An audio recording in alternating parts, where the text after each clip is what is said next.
Assalamu alaikum. I'm Professor Dr. Hayder Mubarak. This is a practical session on the topic of general planes of the neck and consideration to the theory. First, anatomical surface marking. This topic includes the first part, which could be discriminated as surface marking, or the cervical vertebrae. As you can see in this figure, the cervical vertebrae are 7 in number. The most prominent vertebra is the 7th cervical vertebra. This vertebra has a very long spine that it would be felt on the back in the midline. And actually the spine of C7 vertebra is the first spine to be felt in the series of the vertebrae. You cannot feel so easily the spine of the upper 6 cervical vertebrae. The first spine that is felt is the spine of C7 because it is very long, and therefore the C7 vertebra is called vertebra prominens. Regarding the terminology, the first vertebra is called atlas, the second vertebra is called axis, third, fourth, 5, 6 are only called cervical vertebrae, but the seventh vertebra is called vertebra prominens. The second surface anatomical landmark is the feeling of the transverse process of the first cervical vertebra, which is called atlas vertebra, as we said. The transverse process of the first cervical vertebra could be felt in the midpoint between the mastoid process posteriorly and the angle of the mandible anteriorly. Another, or the third, surface anatomical landmark that is felt during examination is the upper border of the neck, which is actually a bony border. It is formed by the lower border of the mandible ending posteriorly to the angle of the mandible, then the mastoid process, then the external occipital protuberance.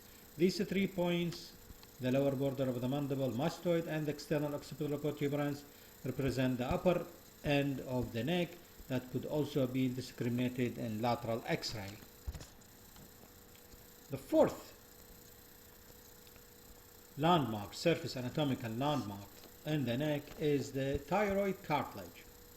The thyroid cartilage is sometimes called Adam's apple because it is more prominent in male.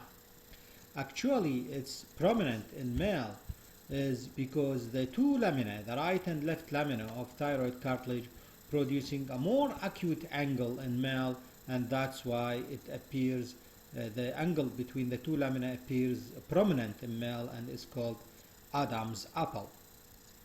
Actually, the acute angle of the lamina of the thyroid cartilage not only resulting in a prominence of the thyroid cartilage as Adam's apple in male, but also to produce the harsh sound of male in comparison to female.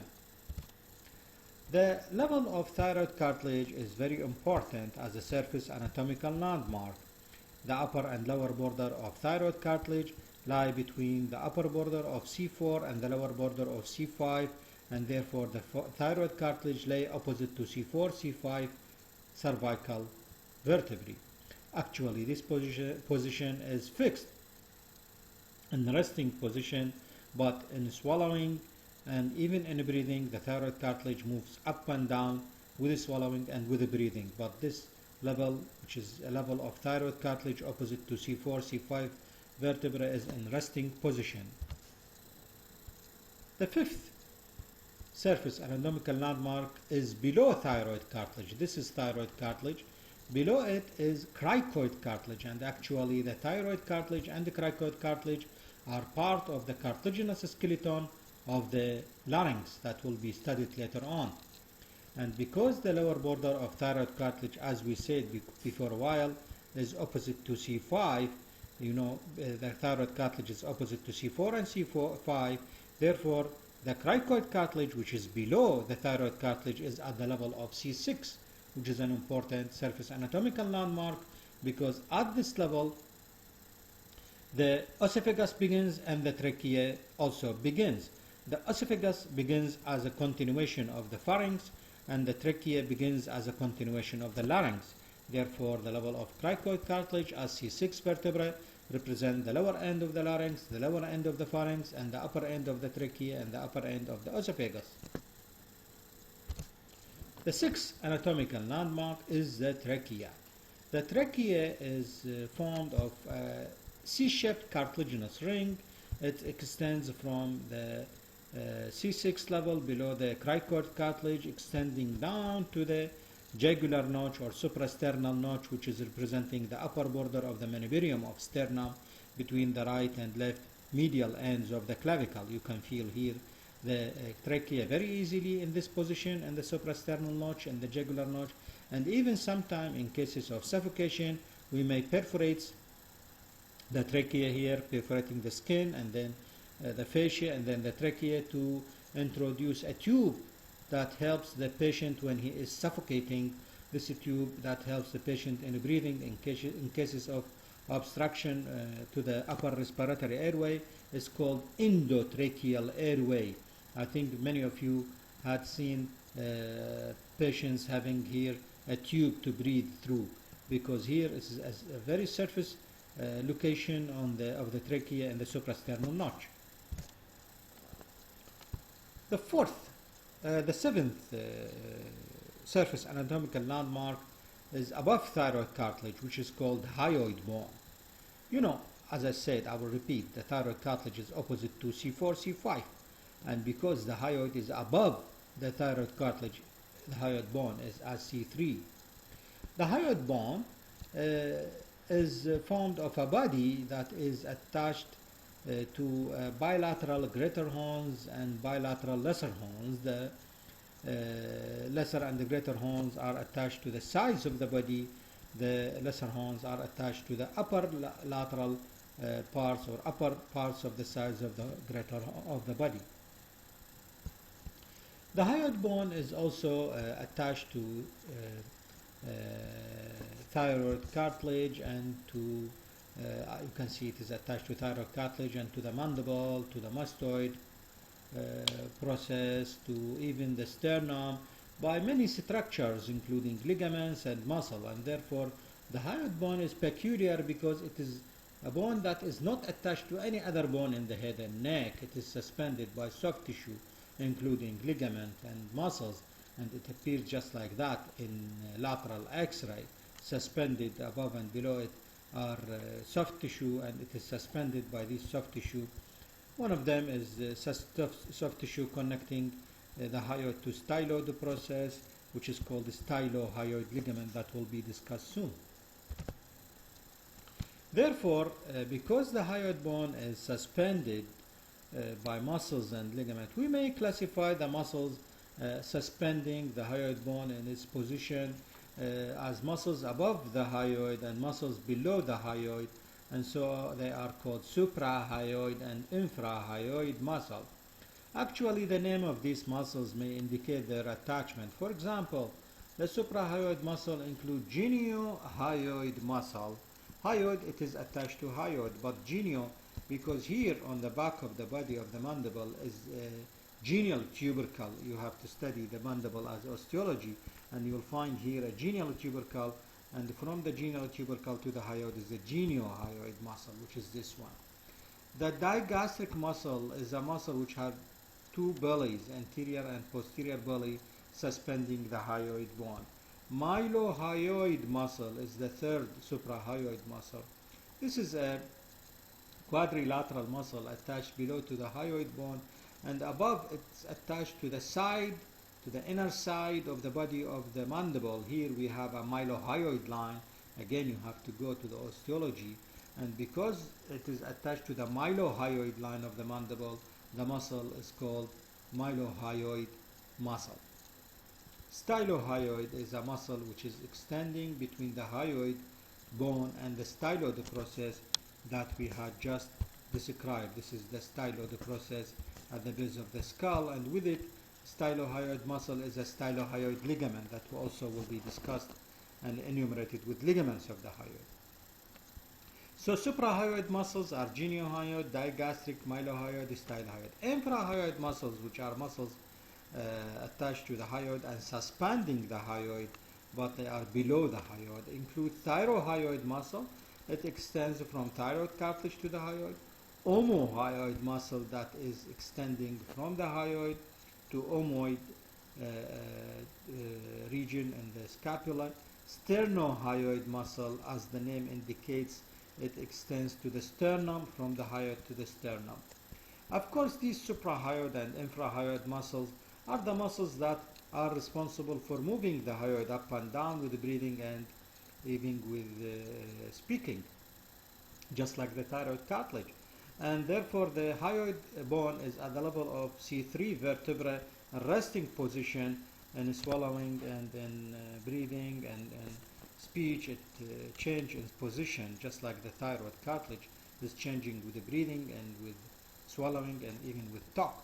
In addition to the suprahyoid and infrahyoid muscles suspending the hyoid in its position, we have another group of muscles which are muscles related to the pharynx and oral cavity but are attached to the hyoid bone. One of them is this muscle, which is called middle constrictor muscle of the pharynx. You know, when you swallow, the food will be pushed by your tongue posteriorly, and when the bolus of food is behind, the pharynx contains three constrictor muscles, which are superior, middle, and inferior constrictor muscles.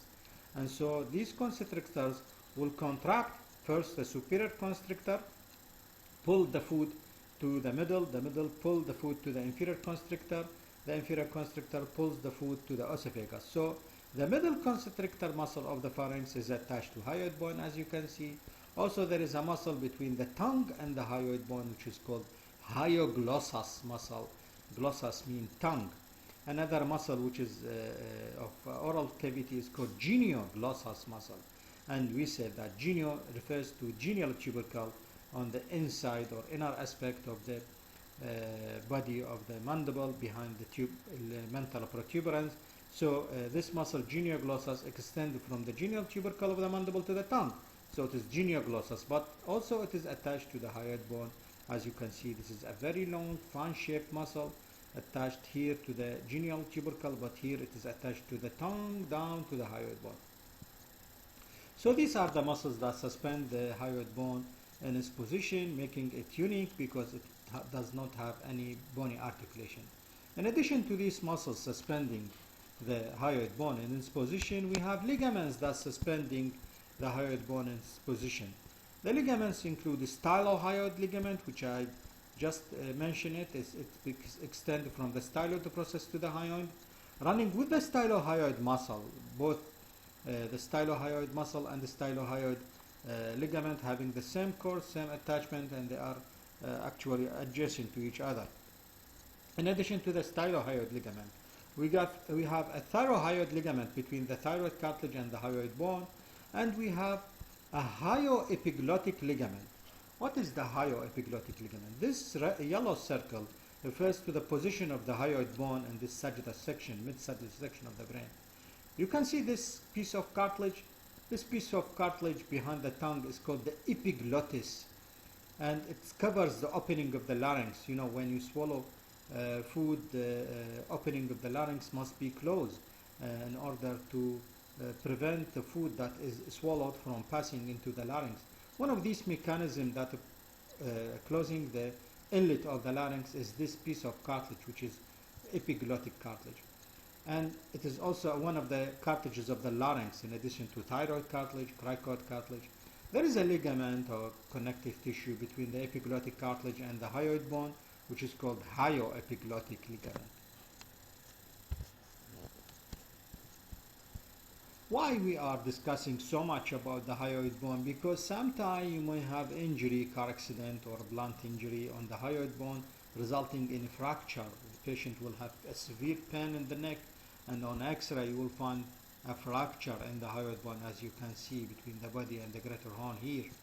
CT scan, of course, is more giving more a clear picture of this fractured hyoid.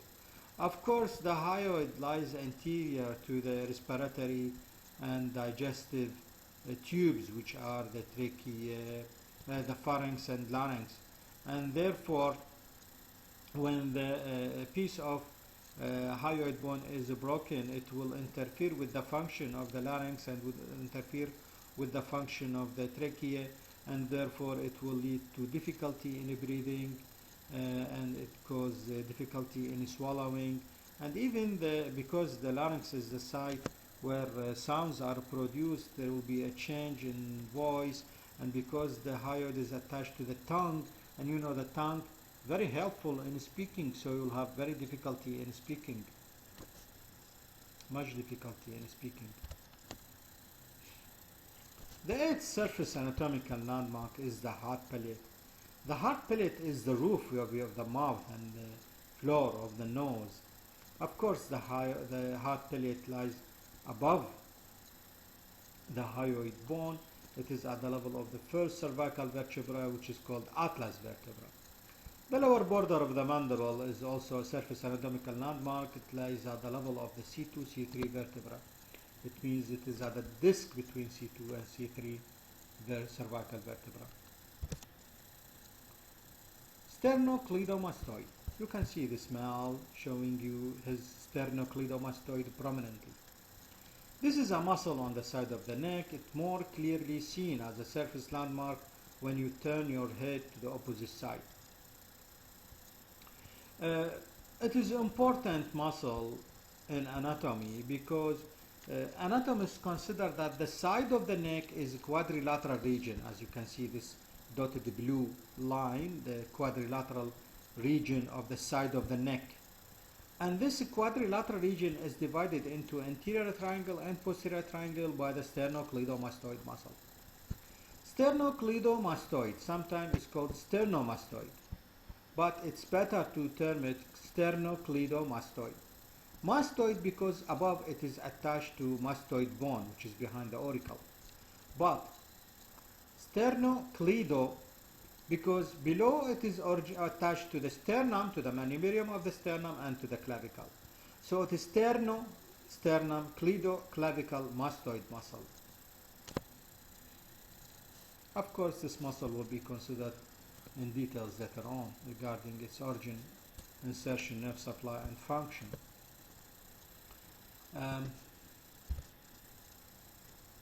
Now we will describe a very important thing, that is cross-sectional anatomy of the neck. Of course, this subject is very important because, you know, nowadays CT scan and MRI are the most common and usual procedure for clinical examination. So now we will discuss anatomical features of cross-sections of the neck.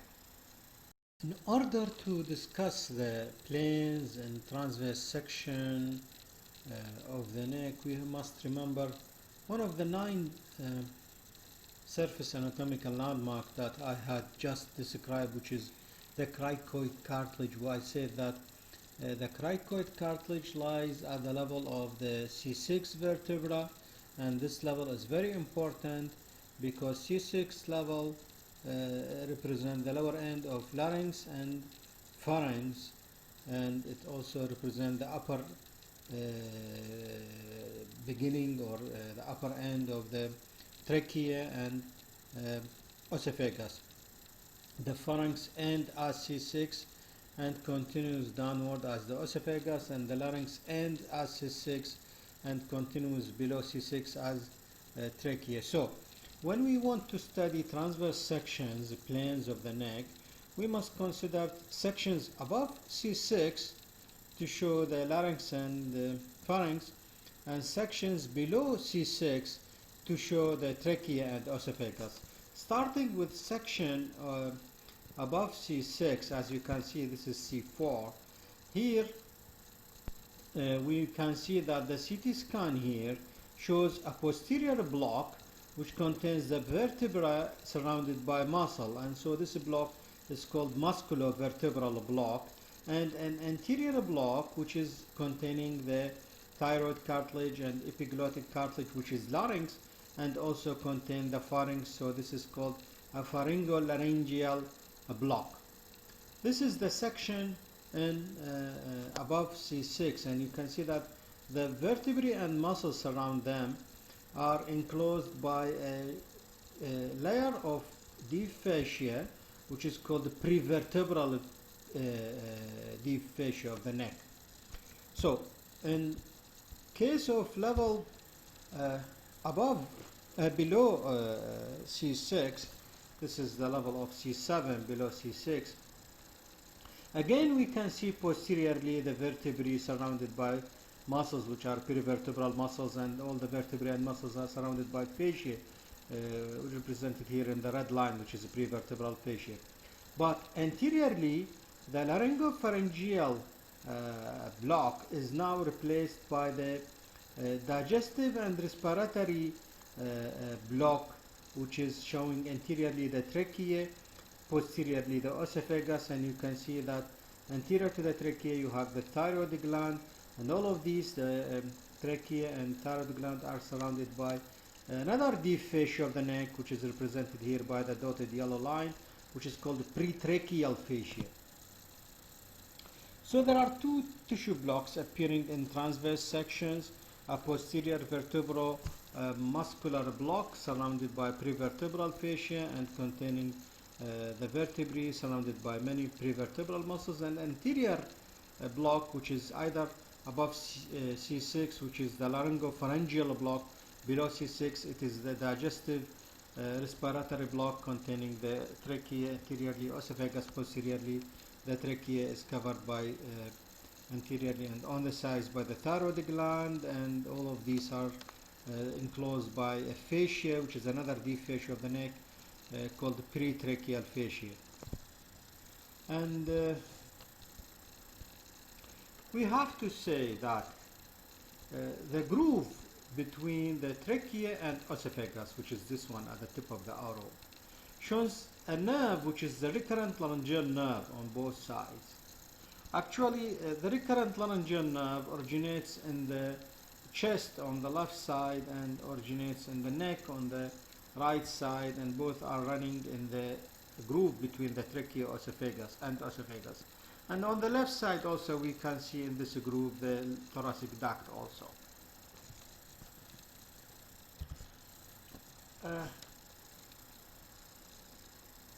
Both the pretracheal fascia, which is a deep fascia of the neck surrounding the thyroid gland, trachea and esophagus, and the prevertebral fascia that surrounds the musculovertebral block, which is containing cervical vertebrae and surrounding muscles.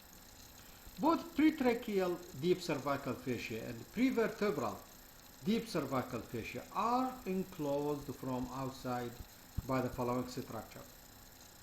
First, the most outer surrounding of the neck of these pretracheal and prevertebral deep fascia of the neck. First, you have skin, and deep to the skin is superficial fascia, and the superficial fascia in the neck contain a thin layer or lamina of muscle in the superficial fascia, which is called the platysma muscle. Deep to the superficial fascia containing this platysma is a deep fascia, which is the third type of deep fascia that is called investing deep fascia, because it surrounds all the neck and surrounding the pretracheal and prevertebral fascia. So by now we had described three types of deep fascia in the neck: pretracheal fascia surrounding thyroid gland, trachea and esophagus; prevertebral fascia, which is another deep fascia of the neck surrounding the vertebrae and prevertebral muscles. The third is the investing fascia that lies just deep to the superficial fascia and surrounding the neck just like a collar. This investing deep cervical fascia encloses two muscles anteriorly and two muscles posteriorly. The muscles anteriorly are scalenus anterior muscle on the right and left side, and the muscle posteriorly are the trapezius muscle. So the investing layer of deep cervical fascia is the third type of deep cervical fascia, lying deep to superficial fascia and enclose sternocleidomastoid muscle anteriorly and trapezius posteriorly. In between the pretracheal fascia and the prevertebral fascia, or we can say in between the vertebromuscular block and the digestive and respiratory block, or the laryngo-esophageal block. In between these two is the fourth type of deep cervical fascia, which is the carotid sheath. The carotid sheath encloses the internal jugular vein laterally, common carotid artery medially, and vagus nerve in the groove between them and posteriorly. And of course, the common carotid artery is replaced in the upper part of the neck by a branch from the common carotid artery, which is internal carotid artery, because the common carotid above in the upper part of the neck will be divided into external carotid and internal carotid. So content of the carotid sheath above will be internal jugular vein, internal carotid artery, and vagus nerve in between them and posteriorly. While in the lower neck, the content of the carotid sheath will be internal jugular vein laterally, common carotid artery medially, and vagus nerve in between them and posteriorly. So the carotid sheath is the fourth type of deep cervical fascia of the neck, in addition to the prevertebral deep cervical fascia, pretracheal deep cervical fascia, investing deep cervical fascia, which is drawn here in red, surrounding scalene anterior muscle, sternocleidomastoid muscle anteriorly, and trapezius posteriorly, and carotid sheath is the fourth type of deep fascia of the neck. Actually, carotid sheath is a thin sheath of deep fascia. It attached above to the base of the skull, and below it fused with the fascia of the arch of the aorta. And it's considered as also the carotid sheath as a block here, and therefore we can say that the planes in transverse section of the neck shows three blocks, which are vertebromuscular, surrounded by prevertebral fascia, the digestive respiratory block surrounded by pretracheal fascia, and the carotid fascia or sheath surrounding the vessels. What is remaining is that we must know what are these muscles surrounding the vertebrae in the musculovertebral block. The muscles surrounding the cervical vertebrae will be described later on with the root of the neck, with the posterior triangle, with the back of the neck in regard to their attachment, and certain details in regard to their nerve supply and origin and insertion. But now I will enumerate these muscles as they are appearing in consequences, starting from muscles in front of the vertebra, and then going more laterally, and then go more laterally and laterally, completing enumeration of all muscles surrounding the cervical vertebra from anterior to lateral and then posterior, according to these sequences. So, in front of the cervical vertebra is a muscle, which is here, called longus colli, which is this one. It is in front of the cervical vertebrae. Going more laterally, this is scalenus anterior. And again here, this is scalenus anterior. More lateral to scalenus anterior is the scalenus medius, and sometimes scalenus posterior, which is this one. More posterior to scalenus medius and posterior is levator scapulae, which is this one. This is scalenus anterior, this is levator scapulae. More posterior to levator scapulae is splenius capitis, which is this one. And more posteriorly will be semispinalis capitis, which is this one. So you can demonstrate these muscles in the transverse section as they are shown clearly in the MRI and CT scan imaging of the neck. You can see all of these structures are enumerated here. Finally, we have to say that the prevertebral fascia surrounding all these muscular vertebral block shows a tubular prolongation, just like a sleeve of the shirt, the prevertebral fascia, prolonged just like the sleeves of the shirt around the Vessels and nerves passing from the neck to the upper limb. Vessels are the axillary artery, or is the axillary artery prolongation of subclavian artery, and the nerves are brachial plexus.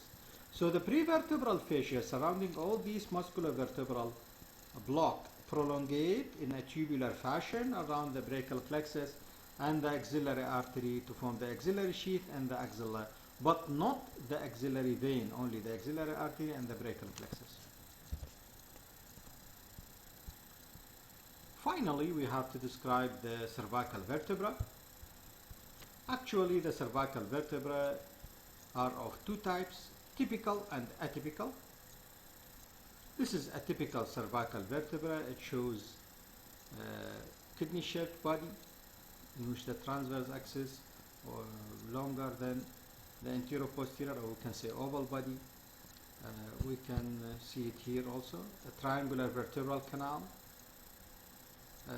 The transverse process of the cervical vertebra have a very important feature, that the transverse process contains a foramen which is called foramen transversorium. This foramen transversorium is limited anteriorly and posteriorly by tubercles. So you have anterior tubercle and posterior tubercle. Of course, the foramen transversorium contains the vertebral artery. These are the features of the typical cervical vertebra, in addition to triangular vertebral canal, divided spine or called bifid spine, and else. Apart from these typical features, the first cervical vertebra is atypical, the second is atypical, and the seventh is atypical. The first is atypical because it does not show body. Anteriorly, there is only an anterior arch. The body is absent from the first cervical vertebra, the atlas vertebra. Regarding the second cervical vertebra, its body is prolonged upward to form a process which is called the dance. And regarding the seventh cervical vertebra, its spine is very prominent, and therefore it is the first spine that is felt on the back in the midline, and so C7 vertebra is called vertebra prominens. If you want to count the vertebrae from the spines, the first spine is felt at the lower part of the back of the neck is C7, and then T1, and so on. From the anatomy of the cervical vertebra, I want to describe the cervical nerves. Cervical nerve originates generally below the vertebra of their corresponding number. For example, this is T4 vertebra, and you can see this is the T4 vertebra, that T4 nerve passes below T4 vertebra, and also T3 nerve passes below T3, T2 passes below T2, and T1 nerve passed below the first thoracic vertebra. And above the thoracic nerves, we have to start the cervical nerves. And therefore, the C8 nerve passes below C7 vertebra. And C7 nerve starts above C7 vertebra. So, all the cervical, the spinal nerves pass below their corresponding vertebra till the C8 nerve, it passes below the C7 vertebra, and then after C7 nerve passes above C7 vertebra, and then all the spinal nerves above C7 will pass above the cervical vertebra. So the picture above the C7 nerve will differ from the general rule. General rule says that the nerves pass below the vertebra of corresponding number. But starting from C7 and upward, the cervical nerves, spinal nerves passing above the vertebra of their corresponding number. Actually, the cervical nerves pass in between the anterior and posterior tubercle, and they are passing behind the foramen transversorium. And because the foramen transversorium contains the vertebral artery, we can say that the spinal cervical nerves pass behind the vertebral artery. And you know that cervical nerves from C5, 6, 7 and C8 and T1 form the roots of brachial plexus. All of these passing deep to the brachial, to the prevertebral fascia, and as I said, they take a prolongation with the axillary artery, forming the axillary sheath. And this is the figure which is clearly showing that the nerves protruding in between the anterior and posterior tubercle of the transverse process just behind the vertebral artery, as you can see. And that the C7 is above C7 vertebra, while C8 is below C7 vertebra, and all the cervical nerves above C7 will differ from the general rule because they will project above the vertebra of the corresponding number. Also notice that this is the dance, which is a prolongation from the body of the second cervical vertebra, that is called the axis. You can see that the dance articulates with the anterior arch of C1 vertebra, which is axis. Sometimes anatomists consider that the dance is the body of atlas vertebra that is attached to the axis vertebra, and the dance sometimes is called the odontoid process as a synonym for the name dance. Thank you very much.